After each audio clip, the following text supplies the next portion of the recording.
How's this? How do we do this again? You're listening to. Welcome back to When Bad Things Happen to Good People, a podcast about censorship and the arts. And I clicked on something. I think you're our host. I am. And what's your name? My name is Todd Sullivan. And I'm Joining me. God damn it! All this music is playing. I'm Todd Sullivan. That's Peter Amen. Joining us as well, we have Ayla Amen. Hey. We have all gathered on this fine day to discuss our final thoughts on the first 3 volumes of Heartstopper by Alice Oseman. Join us as we do just that.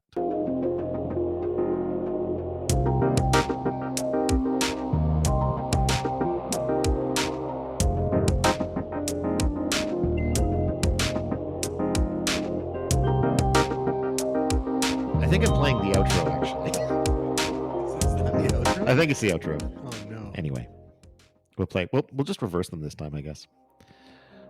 Oh, no, it's playing again. Okay, it's all my fault. We're just going to loop the intro and outro music throughout the whole podcast just to make sure everyone is... All right, audience, how are we doing? Oh, no. No, the audience doesn't like that. Okay. Cancel that plan. I'm playing with my soundboard, which I only get to play with while we're live. The audience likes it. The audience liked that one. Yeah. What else do we got here? We have what's this one? Ooh, there we go. Oh, I play that on the drums in my band class all the time. Beauty. We have a drum kit just out, so I'll make a joke and then I'll play that, and everyone is always so disappointed, but they love it. Ta-da! This podcast is going to be some of our thoughts on Heartstopper and a lot of sound effects. That's going to be the whole show today. Yeah. Okay, so you can stop being spooky now. Okay, thank you. We're talking about Heartstopper. I had a fun piece of trivia I wanted to share with you guys because I have been reading Solitaire by Alice Oseman. Oh, okay. Right on. Which I brought up before is... That's Tori's story. Tori and another... Well, I don't know. I'm only about a quarter to a third of the way in. But I did discover in reading Solitaire what beverage it is that Tori always has in her hands, because it's... Is it apple juice? It is not. Okay, good guess. Good guess. Is it something like quintessentially British? I wouldn't say so, but I don't know. More generic or... Yeah, I guess generic. It's more... It's a very Western, generally like Western European kind of beverage. It's I would say it's not unique to, but it is a very part of summer. Okay. And it may in fact be very similar to what was consumed at the Paris party. Is it lemonade? It almost. You're missing one important word that defines the specific type of lemonade. Cherry. Diet. Diet lemonade. What's diet lemonade? Diet lemonade. I don't know. That's just lemon juice and water. Well, that, or you could use like an artificial. Stevia. Yeah, I've made diet lemonade with like water, lemon juice, and stevia before. Apparently, what's the name of the young kid in that family? Oliver. Oliver's not allowed to have diet lemonade for some reason. There's a point where she's playing Mario Kart with Oliver and lets him have some. Yep. But he's allergic to aspartame or something. Oh no! Oh no! Oliver, no! So that's what Tori is apparently constantly drinking. It's never any, at least in the third of the book I've read so far, it's never anything but diet lemonade. Always diet lemonade. Okay. And this is diet lemonade as well. I'm drinking a nude pink lemonade. It has no sugar, just doesn't even look like this has fake sugar. It's just got carbonated water, vodka, natural flavors, and citric acid. Well, there you go. There you go. You're a kindred spirit with Tori right now. A kindred spirit with Tori right now. Right and on. Darcy. So here we are, about halfway through what is believed to be the overall whole of Heartstopper. Yeah. And I mean, we could ask Ayla. She's, I think, more in the loop on what the plans are for the volumes, but it's from what volume I've heard, 6, right? 6 should be the finale. Originally, it was going to be 5 was the finale, but then apparently Alice is going to do a 6th one as well. Nice. Right on. So we've got the first half covered, and we'll talk about that today. And our thoughts on the book, why it was banned or was challenged, and where we think maybe some of the other books might go. My backup keyboard is incredibly noisy, so you're going to hear everything I type as I type this. I just was going to bring up a page on where discuss its banning.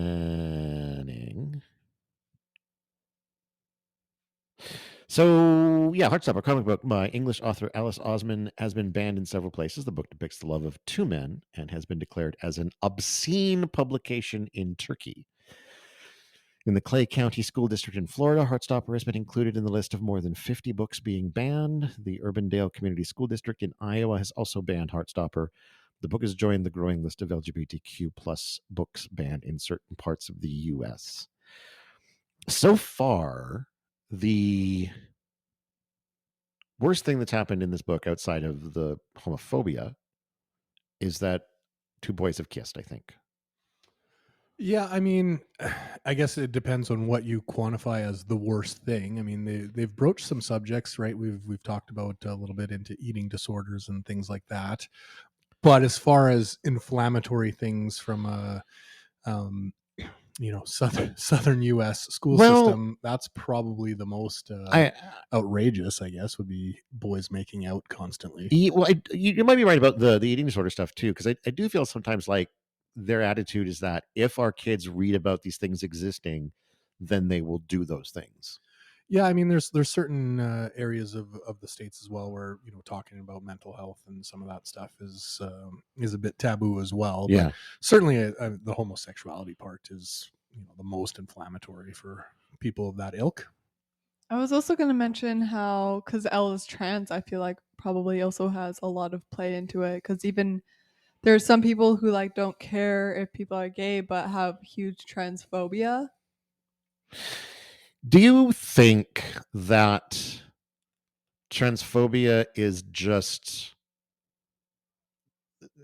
more akin to like just general queer phobia, and that homophobia is ultimately packaged in that? It's just, for whatever reason, transphobia is currently more acceptable than homophobia, so they hide it in that? I think that transphobia is homophobia, but just lots of people just tend to say transphobia is different because you can be transphobic but apparently still be okay with men liking men and women liking women and all that, but just not with people changing their gender. Right. So, but just sorry, Todd, to go back to your point there, you're kind of saying that people that have issues with any type of homosexual type of bent are hiding that by saying I accept these people and wherever they draw the line, but that the transphobia is where they have a safe spot to be bigots, or it just culturally it's somewhat acceptable now, and so they just kind of divert into that lane. That is kind of how it feels to me, that it's no longer appropriate to be openly homophobic, and but for whatever reason it is okay to be more openly transphobic. And I think it's coming from, I don't think in their mind that there's any distinction. I think the vast majority of people who are against transphobia are also probably somewhat homophobic. And I think the vast majority of it comes from a religious perspective. Yeah, I can see that. I mean, that certainly is, that religious bent is the primary driver. Yeah. I would say, that focus on the family and the, marriages between a man and woman, that whole kind of, and the message aspect, of, right? God didn't make you wrong. Because I see that so much from parents saying, God made you exactly the way you're supposed to be. To which my response would be, oh, so he made me trans. Yeah. If I was trans. Right. Like, yeah.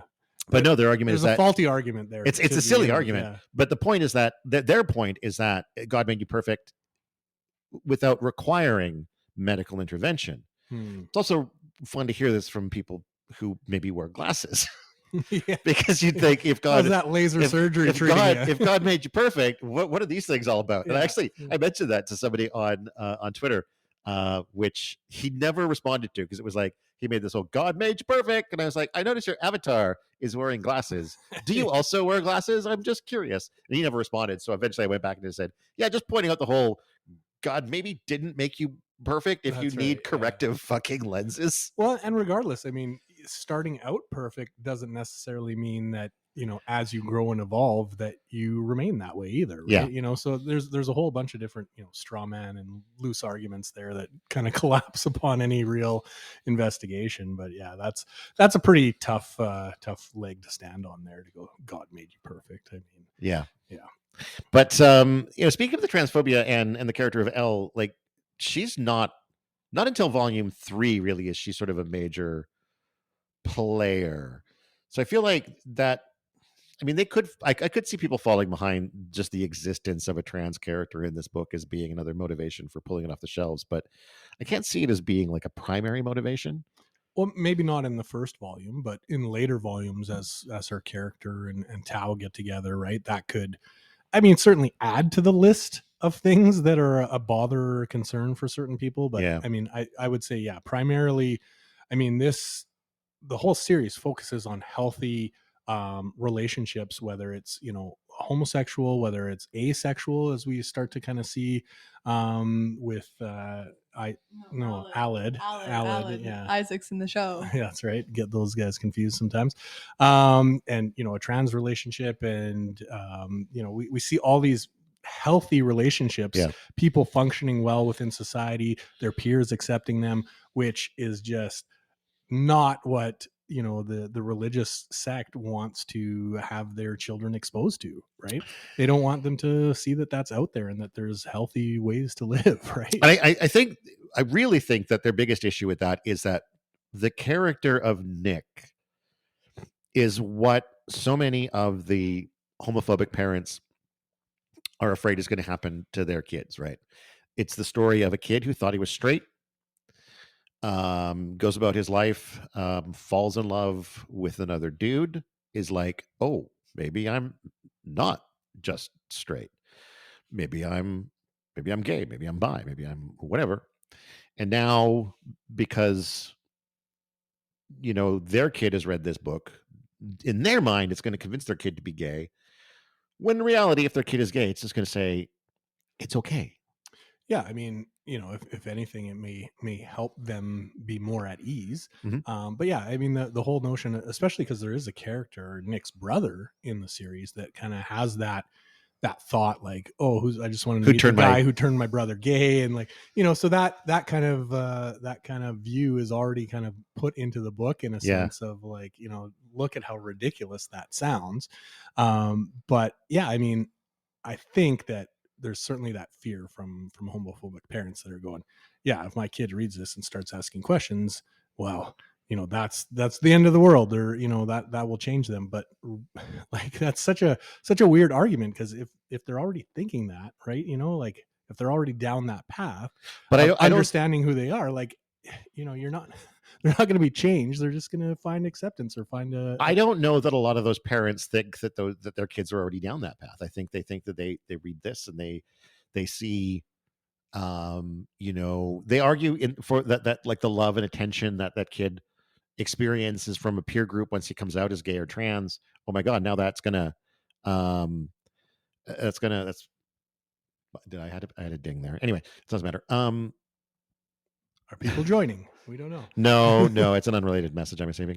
I should probably turn off my whatever on my phone. But I think, God damn it! Now I've forgotten. I lost my place. But yeah, they think that so they come out as gay amongst a peer group of other sort of LGBTQ people. They're all like, "You're very brave." They hug them, whatever else, and that sort of love they're getting from them is what encourages them to continue a so-called fantasy, right, where they're not really gay, they're just pretending to be gay to fit in. But I've never found that a compelling argument, because even to this day, it seems like it would be incredibly difficult to be gay when there's as much still homophobia running around. Yeah, for sure. Like, so much more difficult to be trans at this point in time. I mean, I think there's a little bit of merit in the sense that it's more acceptable than if you look back 40 years ago to come out to society in general. But yeah, there is still quite a bit of hostility out there, and more into that kind of trans world now. But it's just for parents to think, oh, my kid's just going to do it just to join the crowd and to have a community. Like, yeah, there's still too much negative pressure out there for that to be a viable option. I agree with you there. Yeah.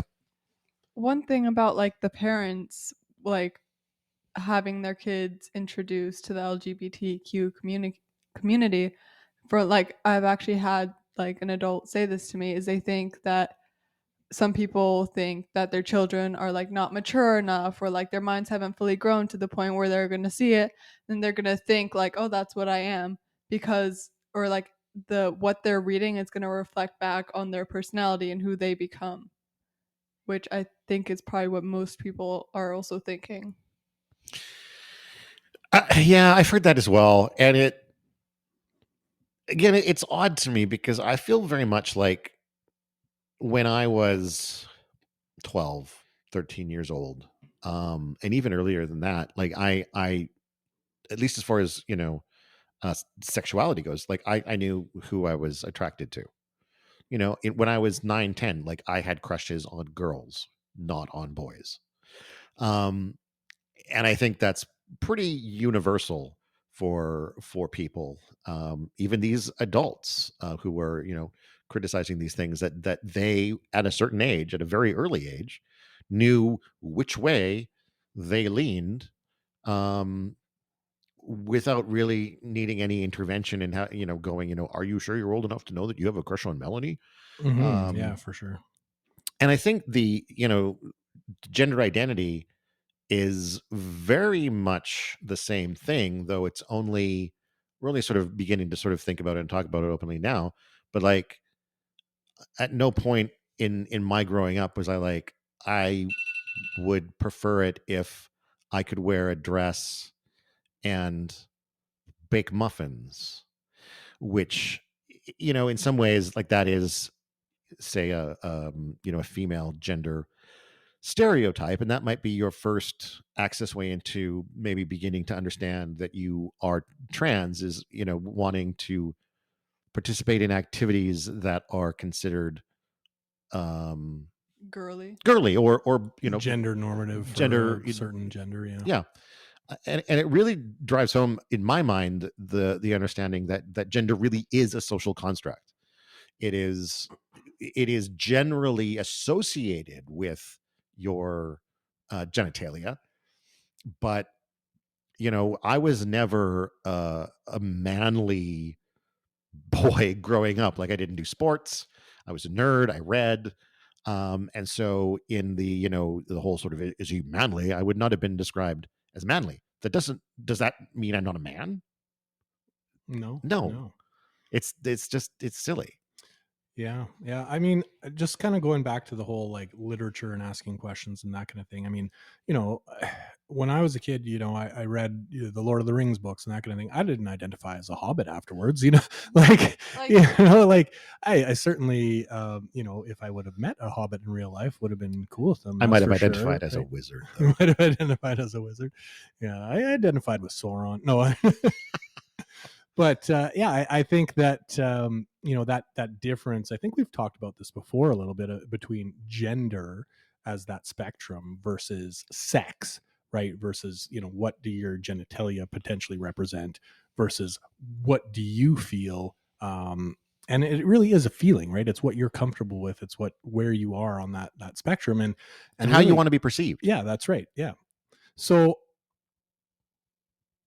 I think as far as the whole parents trying to protect their children by limiting what they read or the ideas they're exposed to, I mean, their kids are going to have these thoughts and have these questions. And if they don't see anywhere or have anything out in the world, whether it's literature or film or what have you, that, they can kind of get some answers to those questions, it's just going to be more of a struggle, more inner turmoil of finding where they are on that spectrum, right?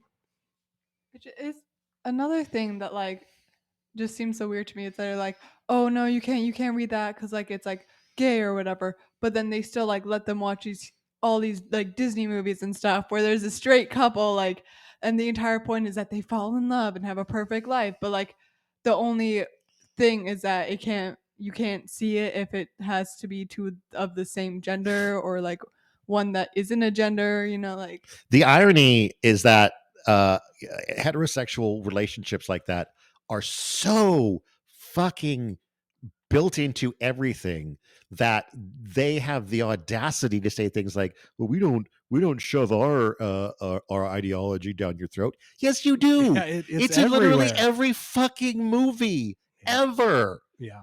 Right? No, for sure. Yeah. Like, it's insane. It does not make sense. That's how fucking normalized it is. And then when there's like one book about like a bunch of like a few gay couples or whatever, then they're like, oh, they're all gay. Why do they all have to be gay? Like, why do all your movies have to be straight? Where's this straight representation?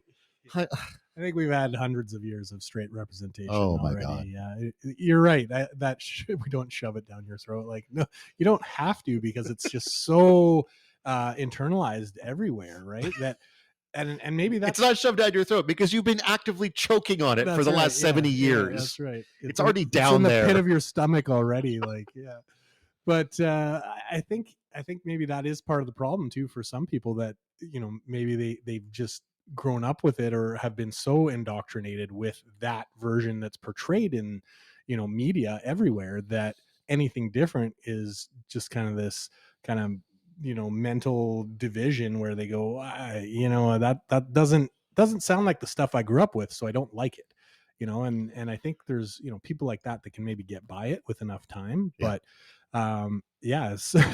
to just have every single relationship that you see in media be heteronormative is just insane, right? Like that's not how the world works at all. So why are we portraying it that way? And then we finally have some more mainstream books and literature and film that are portraying those relationships in a favorable light now, and everybody's upset because that's not what they grew up with, or that's not how I think it should be. And it's just weird. It's so interesting to me because over the last year or two, I've been occasionally watching The Love Boat I think it's on Amazon Prime.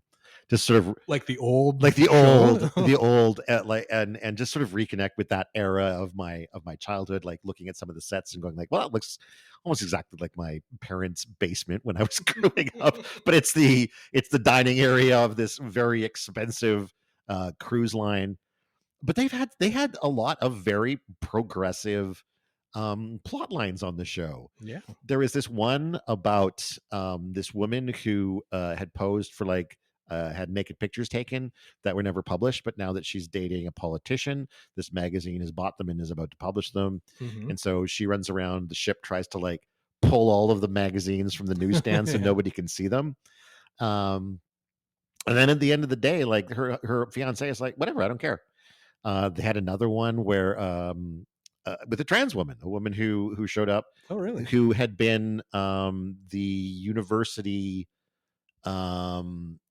roommate of the character Gopher. And at first, she pretends to be that person's sister, as far as like, this is why I introduce herself. Yeah, this is why I look familiar, et cetera, et cetera, et cetera. And then she comes out to Gopher, and Gopher goes to the captain, and I think the captain intentionally sort of makes a bunch of sort of insulting comments about the trans woman in order to inspire Gopher to stand up to him and defend her. And in the end, it was like he goes back to her and it's like, we were friends before. I don't know why we can't be friends now. Like, this is all that's changed is that you're happier, really. Yeah. And it's interesting to see this very progressive representation of those sorts of things from the 1970s. Yeah. Compared Love to Boat today. Was 70s and into the 80s? Into the 80s, yeah. Well, I'm thinking of, like other shows of that era, like Three's Company and stuff like that had some of that premise, right? Like there was the whole thing behind Three's Company was that he has to pretend to be gay so that he's allowed to live with two women, which right? I don't know which is such a weird thing for that time, right? Where yeah, it was like, oh well, that's okay. I feel like that's maybe a little bit. I mean, I guess it's not terrible, but there's a lot of gay stereotypes that they play into there with the limp wrists For and sure, yeah. everything else. But just the fact that there was some representation there in the 70s as well, and yeah, it wasn't maybe necessarily great, but Yeah, that was out what there you in, could get in the in 70s. primetime TV, right? Yeah. I mean, even more recently, well, still older, I think, for some of the younger generation, but like the Ellen DeGeneres show, like the actual TV that was a big one. That was a big one, right? The first on-screen lesbian kiss, I think, in primetime TV. Will and Grace was boundary breaking as well, right? So, that kind of stuff is hitting the political zeitgeist and has been out there, which is great. But yeah, there's still parents that are going, well, that's not how things should be, and that's, I don't want my kids seeing that. And like, what is wrong with exposing kids to healthy relationships of any kind? Like, it boggles the mind to turn your children away from a big chunk of the world just because it doesn't fit in with your view. Right? Yeah, it's the religion stuff. Yeah, and it's such a weird contradiction, especially for the more Christian religions, which preach love and tolerance, love thy neighbor, treat others as you would treat yourself, and Jesus accepts all this kind of, and then turn around and go, well, these people don't deserve to, be part of the spotlight. They, we got to shut these down. This is, like, it's just so hypocritical, right? When you look at, well, there's this huge aspect of your faith that goes, well, you should love and accept everyone. And then at the same time, you turn around and go, well, these people should be excluded from life and you're not allowed to participate in regular things. It's wonky. Yeah, I can, to an extent, begin to empathize with some of the parents who are concerned about the gender treatment, and specifically gender affirming surgery, which seems to be the main argument from them. Is like, these kids are too young to understand and consent to this body altering surgery. But surgery is only happening in a very, very small number of cases, right? Like, is there actual surgery happening before 18? In rare cases. Yeah, but like, that's the other thing. Like, yeah, sure, like full on, like, maybe you don't want to give permission to your child to do it like when they're younger, because maybe they are just like don't fully understand, or like they're just like they want to do it, but maybe it's better for them to like wait a little bit just to like make sure. But like, as soon as they turn 18, like, I don't, like, it's their choice. Oh, totally. then. Yeah, Like, totally. The issue I have there, though, is that from what I've come to understand by listening to trans people talk shows, is that there can be a hefty emotional damage done by going through the puberty that you don't align with. So if you're a trans woman, or you're hoping to become a trans woman, the best treatment right now is to go on first puberty blockers, so that you have time to really think about this and like not rush into these sorts of, because they're treatment beyond puberty blockers has the chance of long-term side effects. You could be non-fertile, you could damage your reproductive organs, blah blah blah blah blah. So the whole point of treatment is to sort of prolong that period as long as possible, so we're not rushing into anything, but also hopefully allowing them to begin the transition process before puberty kicks in. But it's still not, having surgery at 14 or anything like that. Right. Again, I'm sure, I'm not saying it never happens, but it would only be in cases where they've come to the conclusion that that's the best medical choice for this particular case, and it's a decision made between the child, the parent, and the doctor. And the other thing with the earlier transition, as opposed to waiting for 18, which is, I know that's what a lot of parents say, is just wait until you're 18. The other issue there is that there's the whole trans women in sports thing, where the biggest issue they have is, well, this person went through male puberty and their body has responded to that now. So if we're like the performance advantage of additional testosterone or whatever. Yeah. The only way we can prevent that is by treating these people before puberty hits, getting them on puberty blockers, and then whatever you call the hormone therapy, and preventing that male puberty from happening in the case of trans women. Then maybe they'll be considered viable for female sports, except none of the people who are on that side of things want to allow that to happen either. Yeah. So it's like a bit of a catch-22. It's a catch-22. I'm just like, why don't they just create their own league? Like, is there no reason why we can't, like, for like people with disabilities, they have all these like leagues for people in wheelchairs to like play basketball and all that. Why can't they just create a separate women's team? I would say the argument there would be like, it would be the same as making a dedicated black league.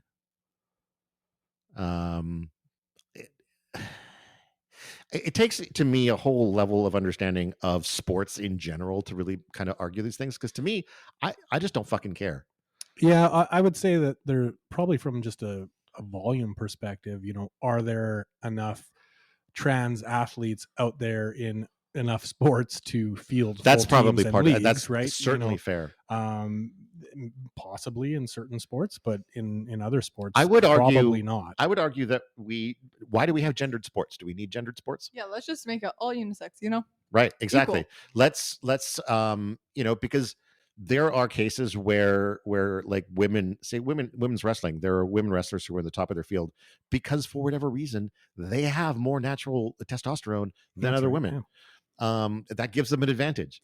Well, every movie that you watch about the distant future where there's, rollerball or, that kind of stuff, they're all mixed leagues, Right. right? Like there's not any, when you look at these kind of futuristic kind of writers or fiction, like there's at some point where it just kind of goes away and it's more about the competition, whether it's whatever gender or sex. And right? I think you could take any sport and give yourself, somewhere like 3 to 5 different stats that you can, so everybody who has a testosterone level between this and this competes in this league.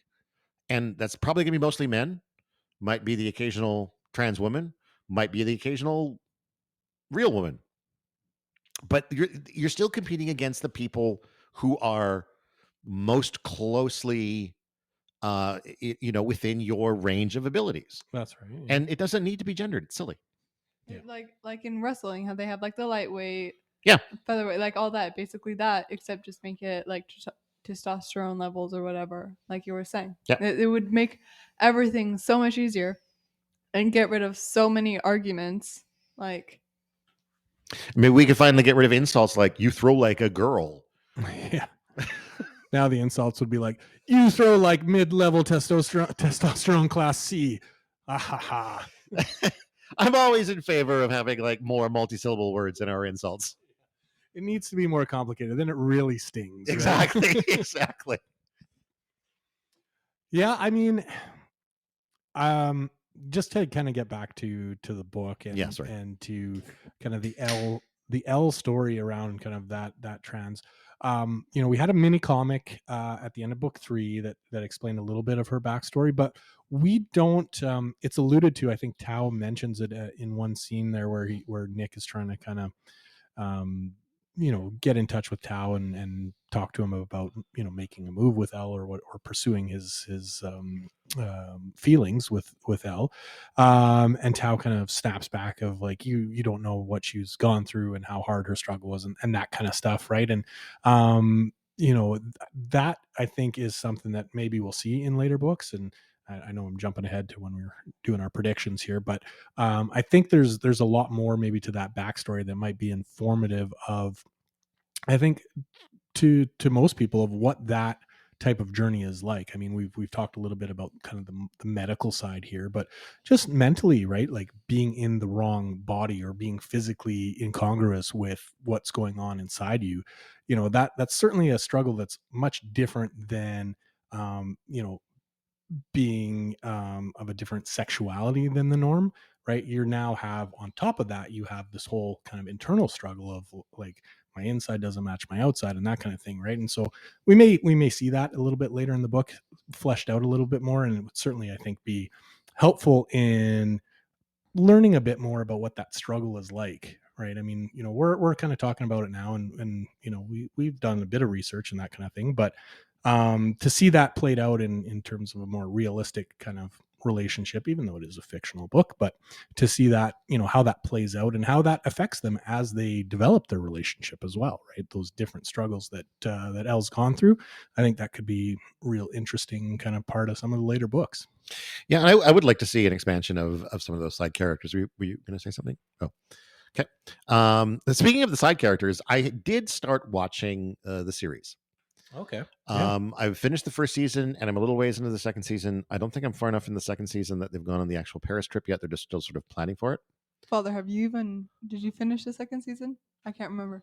I think I made it a pretty good ways through. Like I was looking at my Netflix, and it looks like I was watching the last episode or finished it, but I feel like I may have fallen asleep. That may have been like I feel like pushing we it still late have into one the or night. two, and then Mother's gonna need to rewatch the whole series again.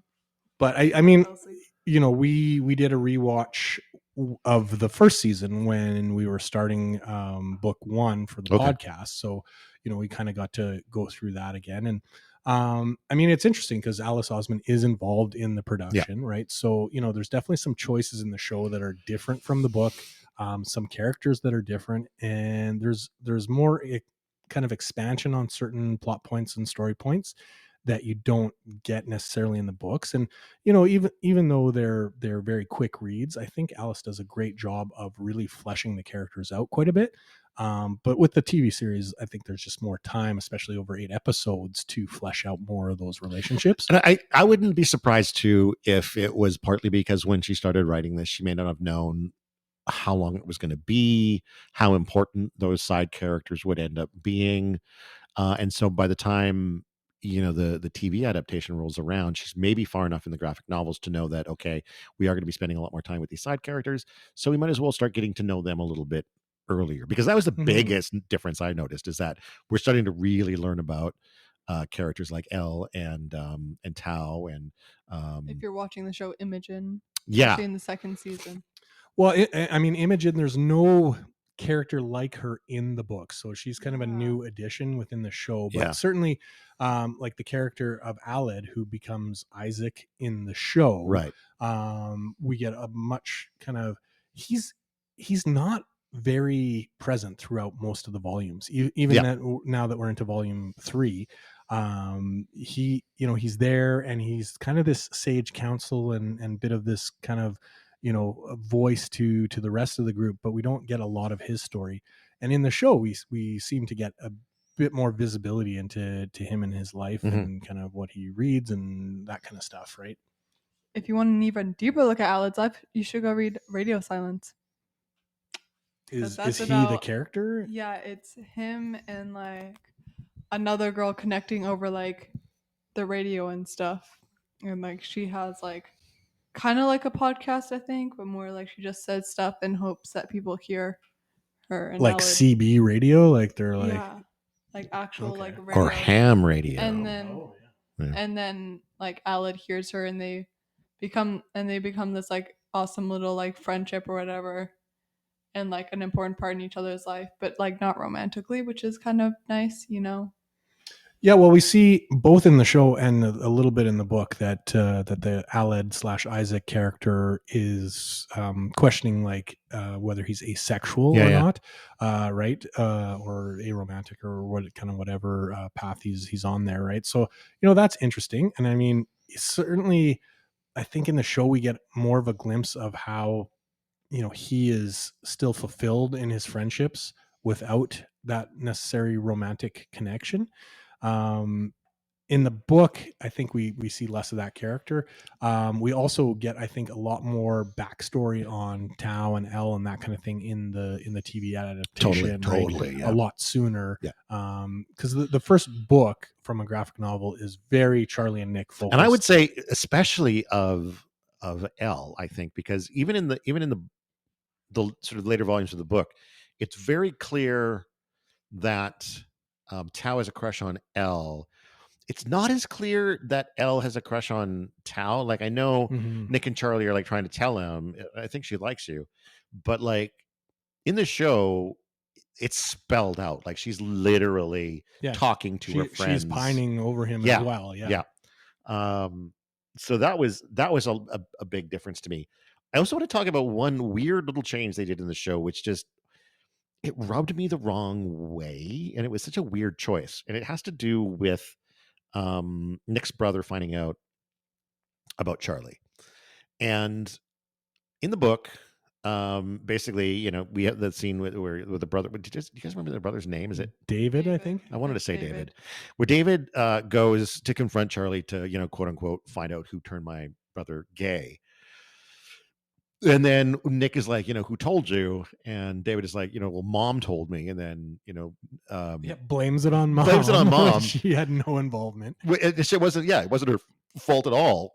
And to me, that added another layer of how big a jerk David is, that he threw his mom onto this bus for no reason. Like, just blamed mom. Exactly. Because he must have known that Nick was going to go and ask, and mom would be like, no, I didn't say anything. And then David would eventually be like, yeah, I just saw the pictures in your room. He did it for fucking shits and giggles. Yeah. Another thing as well, in both the book and I'm pretty sure the show, like before, like when they figure out that David's coming or whatever, like visiting from university, he tells his mom specifically not to tell David, and she promises, she's like, I won't tell him, don't worry. And again, so first of all, I think that's only in the show. I don't think that's in the book.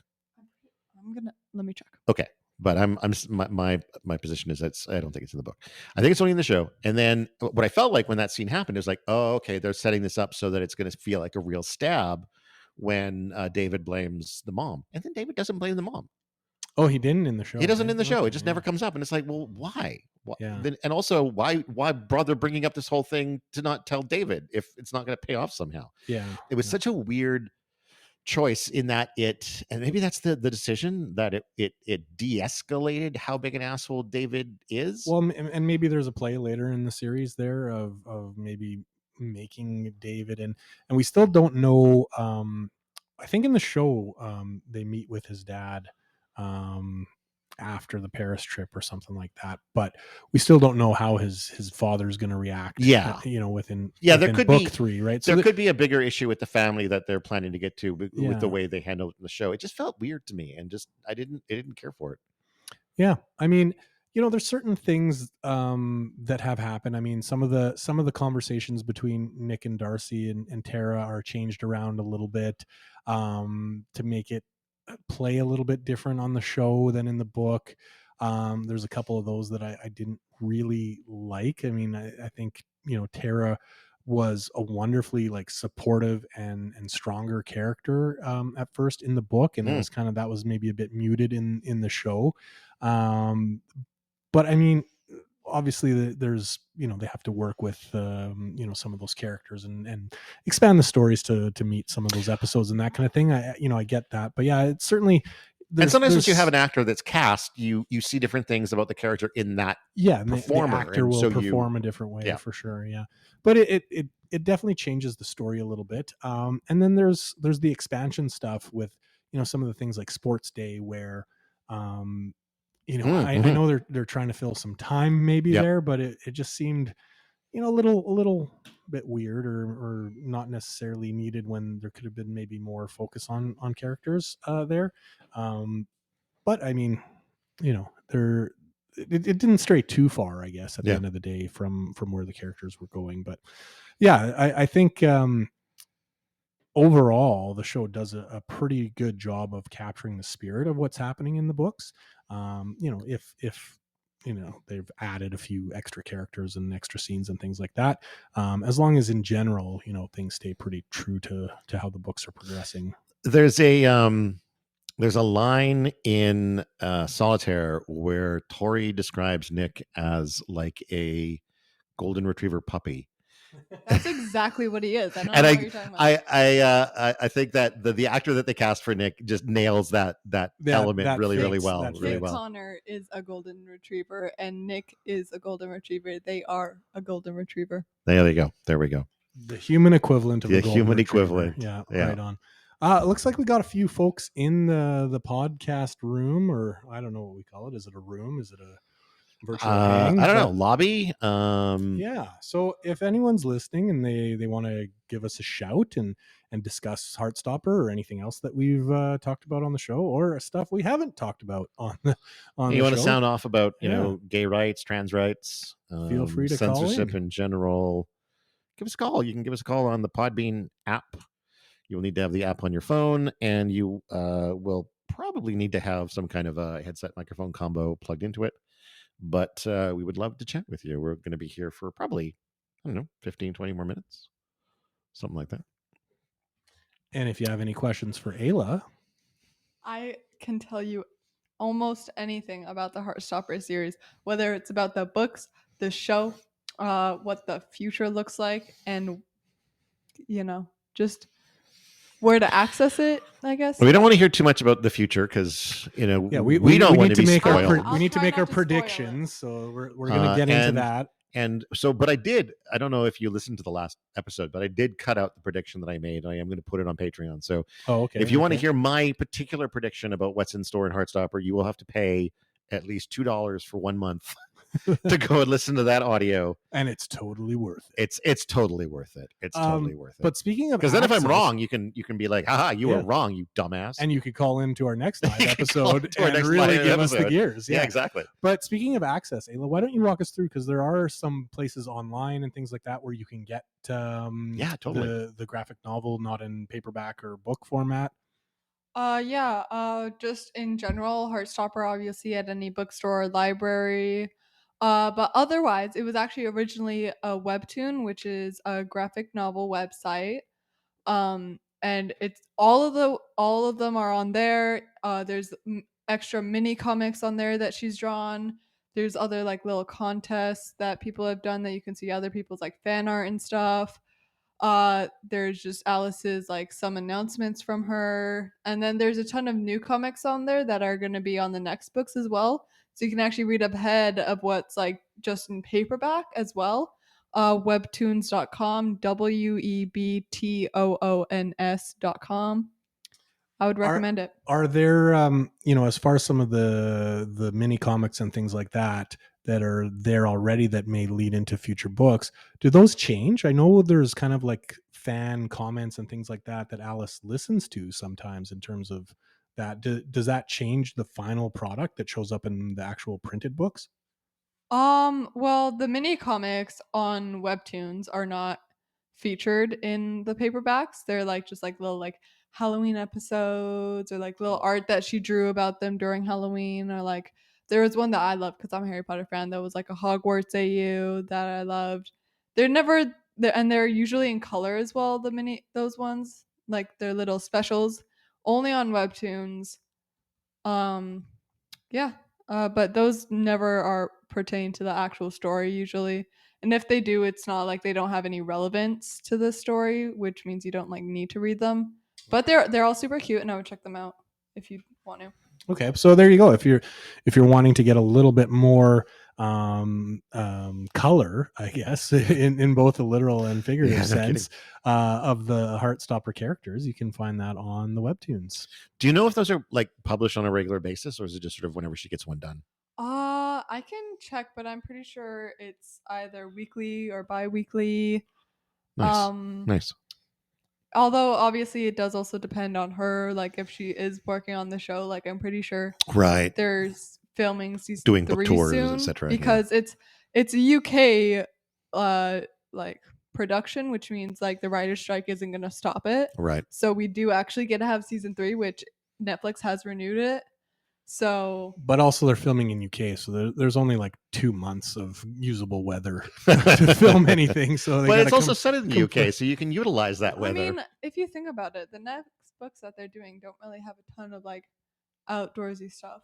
Well, having not read the books, I don't know what to expect. Well, I guess for, when we look at season 1 and season 2 of the show, a lot of it was kind of summertime at school, or the summer trip to Paris, right? So there was some need for nicer weather there, but I mean, there's a bunch of scenes where they're running in the rain, or playing a kiss in the rain, or playing in the snow. Yeah. So I mean, I guess the weather is maybe not quite as important to the shooting schedule, but yeah, interesting that as long as you got a cuppa afterwards. Yeah, I'm curious to see what will happen there with season 3, and yeah, as we get nearer to the end of this podcast, we'll do some of our predictions for the next books, and maybe Ayla. I know book 6 is not really kind of out yet at all. Maybe you can have Book some 5 predictions. isn't out yet, is it?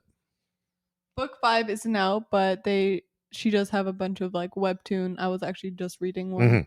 Like I think I don't know what book 4 goes up to, but there's at least a 7th like act or whatever that she's currently posting right now. Okay. That I'm guessing will go into book 5. Yeah. I don't think book 6. I don't think she has anything for book 6 yet that I know of. All I know is that she is doing a book 6, Yeah. which means she has plans to further show us their lives and maybe even other side characters' lives as well. Sure. I would spend more time with just about any of the side characters except I for would too. I would. fucking David and fucking Harry.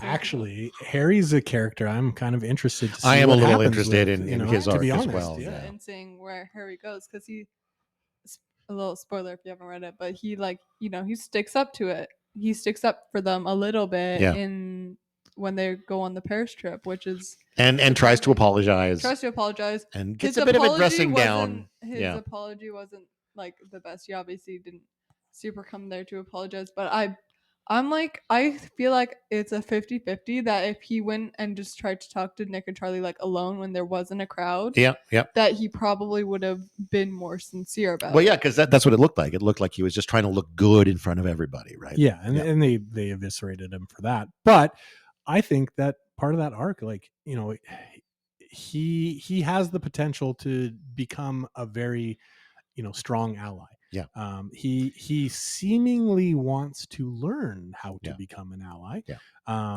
Whether that plays out or not. And you know what? I'll make a wild prediction right here, and I will say that I think Harry will end up being a valuable ally. And I think in much the same way that a lot of this book has been, whether intentionally or not, providing good examples of the kind of conversations to have, I think Harry is going to be an example of how you can change your perspective from being hateful to accepting. I think it's going to definitely show like how internalized homophobia is a big thing, and how that you don't have to stick with it even if like you can change it, and just going through that and figuring out what it is and how to be an ally, I guess. Yeah, I mean, Harry does mention that his family in general, whether it's immediate or even extended family, seems to be quite homophobic. Frankly, that's where it comes from. Yeah, and I think the neat thing for his character is that he has already, made the choice, and yes, he's got some work to do, but he's already made the choice of breaking with that and knowing that that's wrong. He's seen it in action, that and however close Harry and Nick were as friends on the rugby team before kind of all of the action of these books happened, it seems like Harry has felt the impact of his words and actions on his friend, and has decided to or has figured out that, hey, what my family is preaching is wrong, and I'm trying to make amends. Maybe he hasn't done it right and doesn't kind of fully understand that yet, but I think that's a neat potential. He's taken the first step. Yeah, he's taken the first step, which is great, right? And it'll be kind of interesting to see where that goes in the future books. And I think there could be some real good there, and especially with his influence within the school. Yeah.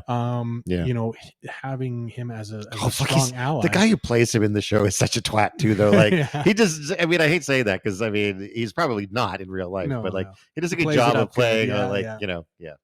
He's like I don't mean in a weird way, but he's like totally the British stereotype, like the red hair and like the way that he talks in real life. Like I've seen him on like the little like behind the scenes and stuff. Like he's like, oh, it's just banter. Like it's right. It's so British. Right on. Well, so speaking of Harry, are there any other characters? I know we've talked a little bit in the books about, Otis, Cy, and who's the third friend there? Otis, Cy, and I'm not even recognizing those names. I'm not sure, but we don't see a lot of those characters. Certainly not really at all in the first season. Those more of the rugby lads? Yeah, they're more Okay. the rugby lads. I mean, we see them as really more extras in the TV show. But Yeah, because it's like Harry and his group. Yeah, but they're not ever really named. At least not in season 1. There may be. I think they on the Paris trip in season 2 of the TV show, we kind of see some of those guys named, but they're also like further along that arc than Harry in terms of wanting to be allies and wanting to get their friend back and that kind of thing. And we get snippets of it in the book, but in the TV show, we don't really see much of that side of the story at all. In the third book, right on the Paris trip, we get a little bit of that interaction. Even I think in book 2, right, Nick has some thoughts about, hey, how can I tell these guys, I want to tell them, but it just, he's not feeling quite comfortable, but they seem to be willing. They kind of already know what's going on top of it.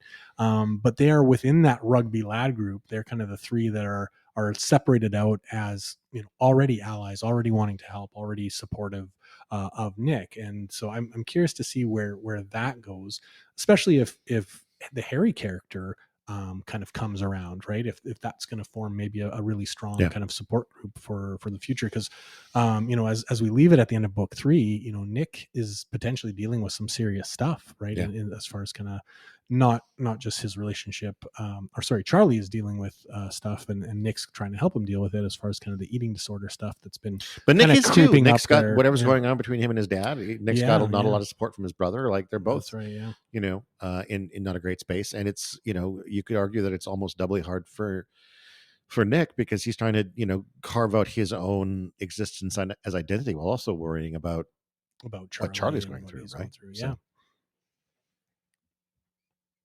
awkward silence. So there's a part of me that kind of hopes that David, I hate saying this, but that David continues to be an asshole. I hear that. I mean, you need a bit of a villain character. But that's what I mean. Like, if we're seeing Harry maybe gradually become an ally, I think we do need to have at least one character who just doesn't ever let go of their bigotry and hatred, because I just feel like it's going to be unrealistic if we don't have at least one main character who because it never works out that way. I wish it did. Maybe it does sometimes. Probably it does sometimes. What am I talking about? But I mean, in the history of the world, there's got to be some exactly. sometimes where that works. But you know what I mean? Like there's always going to be some guy holding out, being like, "No, fuck you. Your existence isn't valid." An awesome scene would be like if they were out and about or whatever, and Harry's maybe now becoming an ally and like just like at school or something, and then David just happens to be there because like he's visiting or something, and then Harry stands up for them to David. I feel like would be an awesome scene. If anyone wants to reach out to Alice, producers and writers of the show, that one's free for you to use. Exactly. But Ayla would just maybe a story by credit. That's right. Idea by. That's right. Something there. But yeah, I could come on the show. I could co-star. There you go. Extra. I could be an extra. You could be a Canadian exchange student just in time for sports day. I wish, man. I want to go to the UK like before Heartstopper. Like I just want to go to the UK in general. We actually have family there. I found out recently, which makes it even more of a reason to go. And I want to go to like Scotland and all that. It would be so awesome. So I would too. If anyone wants to like fly me out for free or whatever, and have me star, I would love it. I don't know how your dad feels about like random people flying you to the UK for free. Too soon. Too soon. You could come with me. If anyone wants to fly me out for free. So we're at about an hour. Should we like wrap up our final thoughts on the first 3 volumes of Heartstopper? Yeah, I think it's time. I feel like we should ask if anyone wants to call in. One last chance. Anyone's listening, you can give us a call, please. It's just us. I'm not showing anybody. There's 3 people. Is there? I mean, there's people that have joined the room, but I'm not sure if they're still here. There's at least one more person. Rocky Raccoon. We've got Jackie Daniels. We've got Chris. If anybody Wow. is still interested in maybe having a chat with us about whether it's Heartstopper or anything else, or just banned media in general, I mean, we like to discuss that all day long. If you have any recommendations, it can be movies, video games, books, like. Yeah, because we're gonna take a minute we're gonna take a moment in a minute to chat about what we're doing next. Okay, so we're gonna give you guys, 30 seconds here. Well, no, If like anyone we'll wants to take a call couple in, minutes if you want to call in. take a couple minutes, 2 or 3 yeah. minutes. We'll share our final thoughts Well, on Rocky Raccoon is driving, so he's opting for. I see Rocky Raccoon now. Finally, he or she is opting for safety over we appreciate conversation. that. Thank you for that. Stay safe out I think there. something weird just happened to my Podbean dashboard when I had two versions of it open. I think that's why maybe I'm not seeing people, and I'm going to learn not to do that next time. Well, I mean, at least our sound is working. Their sound is working. That's what it takes. And I think maybe the problem there is we make sure everything is on and running before I open the Podbean app, because I think it got confused about what devices were what, probably. Right. Okay. Well, I mean, maybe let's get into our final thoughts, rating, and prediction stuff. And if people want to call in while we're doing that, great. Yep. Who wants to start? Ayla. I can start. No predictions of stuff that you actually know is true. Okay. That's cheating. I'll do predictions for sixth book. Okay. Prediction for sixth book. Not using anything from the fourth or fifth. I really want to heavily predict that Harry is gonna turn around at least somewhat and like have an actual apology to Nick and Charlie that's fully sincere. Hopefully like alone, so that isn't the pressure of 1,000 people watching them, Yep. And maybe even like go further to apologize to everyone, even if he hasn't been specifically rude or homophobic to them, just like apologize to like his friends in general, and Tao if it's just calls an assembly of everybody at the school, and the reason I've called you here today goes to like Tao as well in the show. He and That's Tao right. have a little thing, so they're quite a bit more antagonistic. But overall, awesome books. I love Alice Oseman so much. I need to actually finish Loveless, because I'm like halfway through it, but I haven't like read it for like months, and I'm reading like 4 other books right now as well. But gonna finish that. Rating, I would like solid 10 out of 10. Awesome series. I can't wait to see where it goes. I can't wait for the 3rd season, because I'll probably not be able to watch anything else because of this damn writer's strike. I'm excited to see what the actors as well. Let's just remember that writers deserve everything they're striking for. Oh yeah, writers deserve higher pay. Higher pay. I don't care about AI. Let's get rid of AI if we need to. Okay. For any sentient AI out there, though, I mean, spare our lives in the uprising. Thank you. I do. I am very careful. Every time I use my Google Home, I do say please and thank you with it. Hopefully, so that if there is a robot uprising, it will remember that at least I was polite, and maybe they'll save my. I would probably get destroyed immediately. I yell at any of those. It's not. I don't even have one. It's just like when I'm at friends, I'm like, "Hey, Alexa." It's not okay. This is when bad things happen, life hack for everyone out there. Treat your devices with kindness, right? Just in case. I don't know what Siri or Alexa are like when you are polite, but with Google Home, which is what I have, every once in a while when I'm like, because after I ask it something and it tells me, I'll literally always say thank you. And about 1 in every 5 times, it'll say like, wow, it's true that they say Canadians are polite. Really? That's awesome. Yeah. Also, I see that we have, never mind, they're gone now. I think we had a new listener for a second there. It's going to mention that they should call in. Oh, well. Make sure you end every sentence with please call in, so that that's right. Please call in. Well, I think for myself, I've got my prediction. Obviously, we know we're going to get a lot more of Nick and Charlie's relationship and some of the other side characters. I think we're going to see, we've got the 2 teachers that kind of got into a relationship on the Paris trip. I love Mr. Farouk.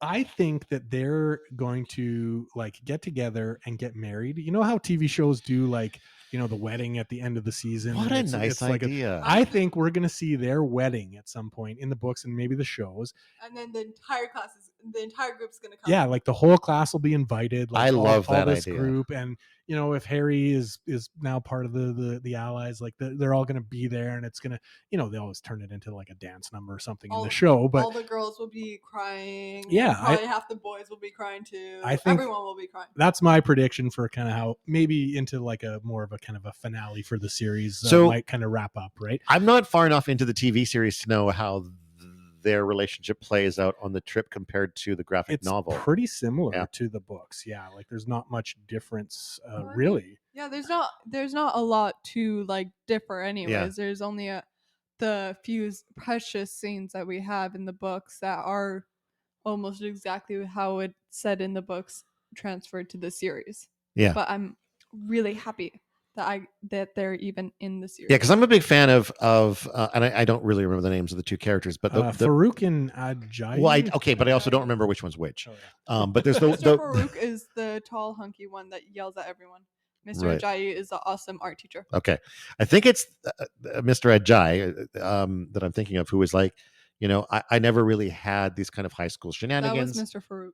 Oh, is it? Yeah. The one who never really came out, or Mr. Farouk was the one who just realized it like after you turned 20 or whatever. Okay. Mr. Ajayi was, Okay. like, a kid when he... But this idea that like, because the other teacher tells them like, it's never too late to have those kind of experiences. I thought that was an absolutely beautiful message that everyone of every age should embrace, this idea that whatever you want from your life, it's not too late to get it. That's right. Yeah. Ever. Yeah.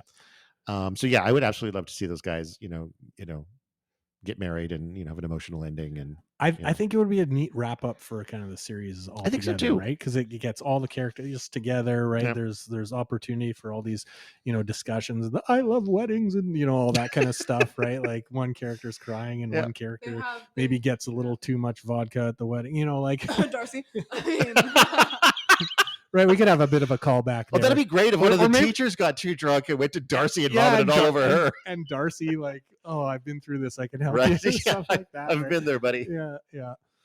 So yeah, that's kind of my overall prediction. I think the books 4 and 5, we're definitely going to see some tougher stuff as far as Nick's parents and what that dynamic is with his dad and his brother, the eating disorder stuff and whatever else. There's kind of a lot of hints around mental illness and that toll that may take on relationships. So I think we're going to have some tough stuff coming up in some of the next books. But if it ends on that sweet note of that kind of wedding and that kind of thing, I think that would be really neat. As far as a rating for the book, I think, or for the books, I think I'll go with a 4.5 homemade crafted picture frames. 4.5 out of 5 homemade crafted picture frames. I mean the artwork is while it's kind of understated in its presentation, it's really incredible how well the emotion is captured for every character, as well as the identity of the characters too. Right? You really get a really strong sense of what these guys are going through, what they're feeling, the flashes of emotion that are sometimes I think tough to pick up in a graphic novel, are really presented very well. All the stuff happening outside of the frames, like the actual presentation of the frames and the exterior of the frames and the mix between the two and that kind of stuff, I thought was really neat and does hammer home some plot points within the book. So really great. And then on top of it, I think the story arc and what we're getting from these characters is impactful, and probably really relevant to a lot of people going through some of that same type of experience in that high school kind of environment, right? I know we've read a lot of stuff on high school recently, and we'll maybe be high school characters named Charlie. That's right. We'll maybe be stepping away from that for a little bit, but just a fantastic series. And especially as we got into book 3 and started to see more and more of the side characters and other characters within that world and their relationships, and the support that they have for each other and the conversations and how to talk to people and how to be supportive and that kind of thing, just really, really wonderful altogether. So 4.5 out of 5 homemade picture frames for me. Not any higher. Really? I don't like to give out 100%. Just Yeah. FYI, I kind How of usually dare reserve you. that, but I used to be this like is pretty that. much my top mark. I used to be like that. I used to like reserve my 5 out of 5s for like just the absolute best things. But I also think that like it's not fair to compare everything against everything, right? Is it fair to compare this against, say, what's another Lord one of that I the love? Rings. Well, I was going to go there, but like another one that I love from the podcast, fucking The Handmaid's Tale, for Handmaid's example, Tale, yeah. which I think is probably a 5 out of 5 book for me. These are on two completely different levels. And I Fair think enough, for yeah. what this book is and what it's trying to communicate, it is absolutely a 5 out of 5. It is such a well crafted book that I keep getting blown away by the fact that like I don't know whether or not Alice Oseman intended the conversations in this book to be like guides on how to have good conversations about these subjects, because it's not so, you almost expect It's that not to be super overt. it's not super Yeah. overt. It's not like you're being like slammed in the face of like, this is the message. It's just there. So either she's intending it and she manages to weave it in so naturally that you don't notice, or it's entirely accidental. And she's just that awesome. she's just that fucking amazing. So yeah, I would say that for what these are absolutely 5 out of 5 books. My main predictions will be hidden behind a paywall if you want to learn about those. Can I pull one more prediction out of my butt here? Real quick. I feel like I rated it wrong. You guys are all like out of 5, and I said 10 out of 10. Yeah, we can do the math on that. Have you not listened to the podcast? I really haven't, guys. We can do the necessary division on that and understand that what you really said is 5 out of 5. Yeah. 10 out of 10 also equals 5 out of 5. It also equals 1 out of 1. Math. And 20 out of 20. 100%. One whole. Maths, as they would Maths say in in England, England. yeah. Girl maths. Okay, well, maybe not a main prediction, Todd, but maybe pick like a side character and spin something out for us. Yeah, or is that what you're already hiding behind the paywall? No, it was just about the main. I don't know if you remember the predictions I made about sort of for Nick and Charlie over Took me a minute, but I remember. Yeah. I think we're going to see. Well, obviously, I think we're going to see more details about what's going on between Nick and his dad, and I think it's probably going to get bad before it gets better. I think, given that Nick's mom has been so kind of accepting of everything that's going on, brother less so, I feel like the dad is also going to be pushing back against it. He's more of a David character, or that's where David's maybe that's where David's getting it from. Yeah, I might be going crazy, but I swear it's in the series. They make up, him and his dad. They have an entire thing about it. They have a dinner, like on the show, in the show, and in the books. Well, maybe that's in. That would be book probably 4 season because 2 or book 4. Then. We've only seen one-sided in the book. You've only seen the one-sided conversation between Nick and his dad while they're in France. Yeah. So that might be some spoilers for the TV show. It's not a huge spoiler. But I'm not saying that they're not going to make up. I'm saying that, but it's going to get worse before it gets better. My feeling is his dad's going to initially be like, no, laddie son of mine is going to be a queer. But he will do it like in a French accent. Yes, like that. Exactly. I mean, hate just sounds so much better with a French accent, doesn't it? It's like classier somehow. That's right. So that'd be my prediction. Okay. Well, I think that just about kind of wraps everything up then on our thoughts around the first 3 books of the series. You can still call us though if you want to. Call. Still time to get that call in. Oh, look at that. I see some hearts showing up on the screen. It was me. Oh, nice. Well, that's an interesting feature of Podbean. I don't know if we can.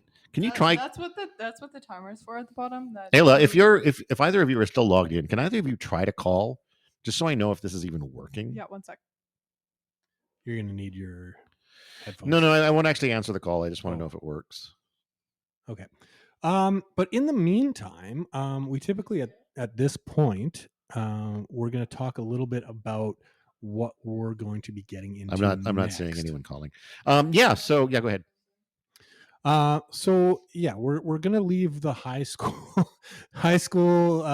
characters named Charlie behind for a little while. Well, except we're going to visit a 12-year-old girl, I think. Right, but so not in high school. Not in high school, not quite. And mainly at home, I guess. Mainly at home, Yeah. yes. I don't think she really leaves the house, right? She does go to a like a psychology clinic. Oh, okay. Or like a hospital. But yeah, so we're gonna leave the written word behind for a little bit. Yeah, we're gonna take a break. As we go into October, we're gonna get into some banned films. So we are going to start with Normally I'd see them up here. The Exorcist, the original film.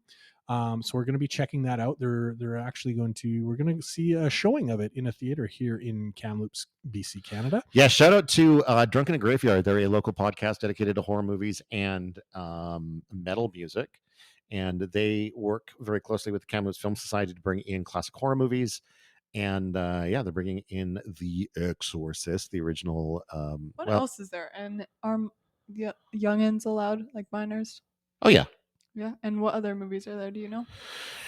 They just did a screening of the handshaky horror movie that's new. There's another old one that is happening the same day as The Exorcist that I can't remember. I didn't realize I was going to have to speak for all of. So. Yeah, there's a bunch of. You could probably Google the schedule, but yeah. For us, our next kind of thing is going to be checking out The Exorcist, the original film, and written by William Peter Blatty, who wrote the novel, and directed by William Friedkin, who died recently. He died this year, I think. Oh, really? Yeah. Okay. And then we may do another, just as we roll into October, we may do another film as well. That's kind of in that. Yeah, we're thinking of just sort of, mellowing out a little bit, giving our eyes and brains a chance to take a break. We've done sort of 3 novels in a row. They're not huge novels. Well, sorry, 2 novels and 1 graphic novel. But we're just going to, maybe chill out for October and watch a couple spooky, messed up fucking movies. Yeah, that have been banned. I would love to join you for any slasher ones because I'm not a huge Exorcist fan. But if you have any slashers that you're gonna watch, that would be fun. Okay, all right. Join again. All right. So anyone who wants to call in and vote for Ayla to join into a scary movie with us, please do. Yeah, let us know what banned slasher movies. I wanted to talk about The Human Centipede 2. I don't know if that counts as a slasher movie or not, but I think it's more like fright and thriller, right? It's not technically a slasher. No, it's Human Centipede is more like a thriller, psychological. Well, that's the first one. The second one is a bit more. It's a bit more grungy. Okay. Yeah, I mean, I think it's a bit more torture porny, I would say. Okay, yeah, because typically slasher is just body count kind of thing. Yeah, they're my favorite. And there's a mystery as to. I've been recently going through the history of Friday the 13th with my kiddo. I would love to watch Friday of the 13th. Yeah, I just can't find it anymore. It's streaming on Prime. On Prime? I think so. Prime. Well, let's check it out then. Yeah, I would love to. Are any of those banned? We'll have to look into it, but some of them aren't very good. Yeah, I don't know if they've been banned for being terrible. Yeah. I know the Texas Chainsaw Massacre 2. I don't know if it was banned, but it was. I remember that it was like a hard R rating where if you weren't 18, you couldn't get admission. Okay.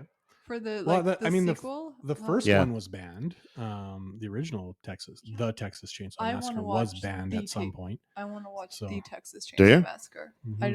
It's nowhere. They have some sort of sequel or newer version. That's a movie that they've done a bunch of on Netflix. But yeah, there's a one that came out last year that was meant to be a sequel to just the original film, and they've done remakes and they've done that chronology of that film is a bit of a mess. I mean, also Netflix, if you didn't already hear, they're doing a new Nightmare on Elm Street coming out in October. Produced by Netflix? I'm pretty sure it's a Netflix film. I can check. I have not heard anything about that. So it's it'll be a kind of a bit of a busy October for us as we delve into some of these movies. And give our reading eyes and reading glasses a bit of a break. And get into some of that. Let's get into the spooky season a little bit. Yeah. So if you want to suggest any movies to us, you can email us at badthingshappen@gmail.com. What is this? Remake. But is that just because there was a remake about, I don't know, 5-6 years ago? Is that maybe? It's 2010, rated R. Oh yeah, so that's the old remake. It's just finally coming to Netflix. So yeah, I mean, it's probably I bounced. still prefer the original because I think the original is funnier. I didn't care for the remake. It's been a while since I've seen it, but I don't know if I've ever seen the remake, but yeah, I mean, some of the remakes are, they're trying to capture some of that nostalgia for a newer audience, and they kind of miss the point a lot, or they don't quite grab that magic formula. They're definitely hit or miss. I didn't mind the Friday the 13th remake. I thought it did a pretty good job of sort of like making that franchise palatable for modern audiences. I loved the Evil Dead remake. I think it's probably better than the original. Okay. Also, the most recent Evil Dead film that came out last year, I think, Evil Dead Rise, fucking amazing, really good. I haven't seen it yet. Highly recommend if you like horror movies, or if you like the gorier, more horror aspects of the Evil Dead rather than the slapstick comedy stuff that I don't care for from Sam Raimi.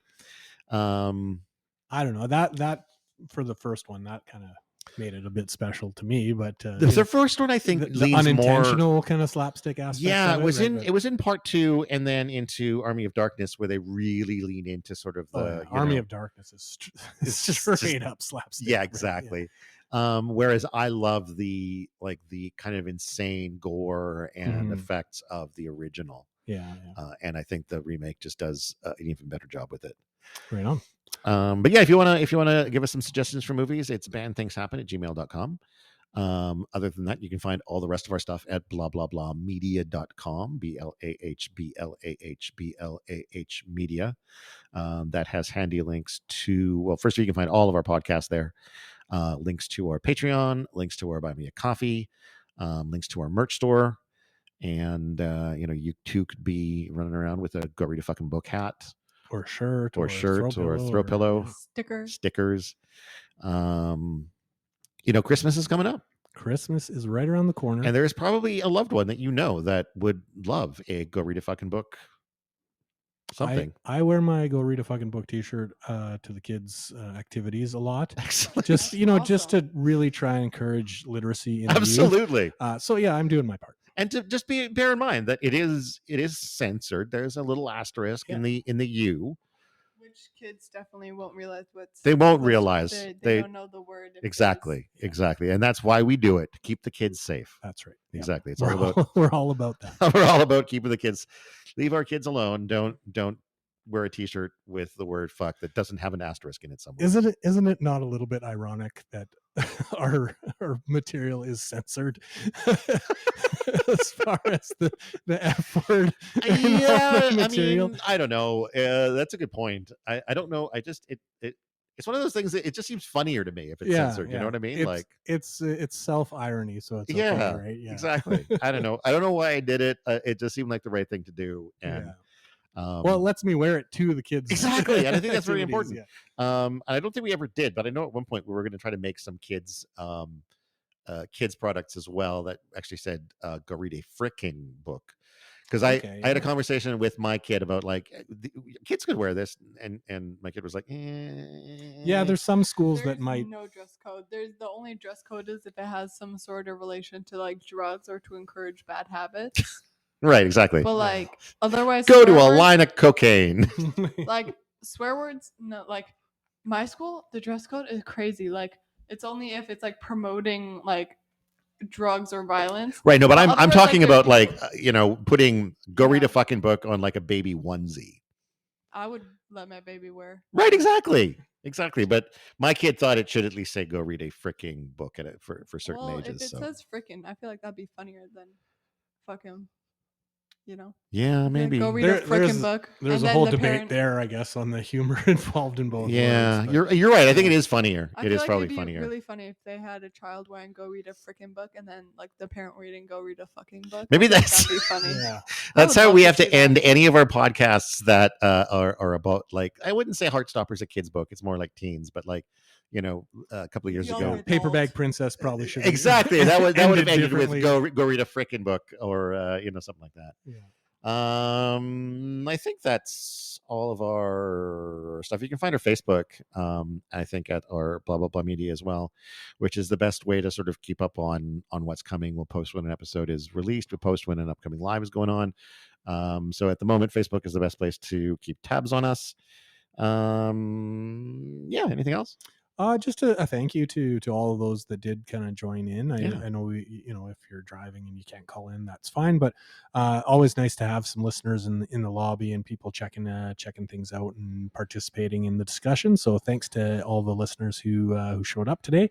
We really appreciate you, and tell your friends. And apologies if anyone did try to call in. And my We system. don't think it's working. Yeah, it doesn't seem to be actually. working. I've encountered a couple of technical difficulties getting I this. tried calling on both mine and my yeah. dad's, So if you tried to call in, I'm sorry. I screwed something up somewhere. Hopefully it'll be working better next time.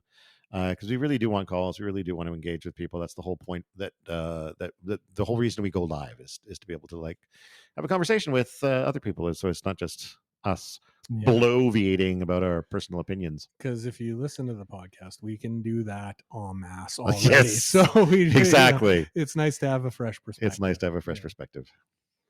All right. Well, I think that'll just about do her. All right. So I'm gonna try to play the outro or the intro for the outro because we reversed it. Yeah. Just the one that we didn't play already. Just the one we didn't play already. Exactly. So I've been Todd Sullivan. I've been Peter Ammon. And I've been Ayla Oseman. Until next time, I'm going to do it because it's been a while. All right, on. Go read a fucking book.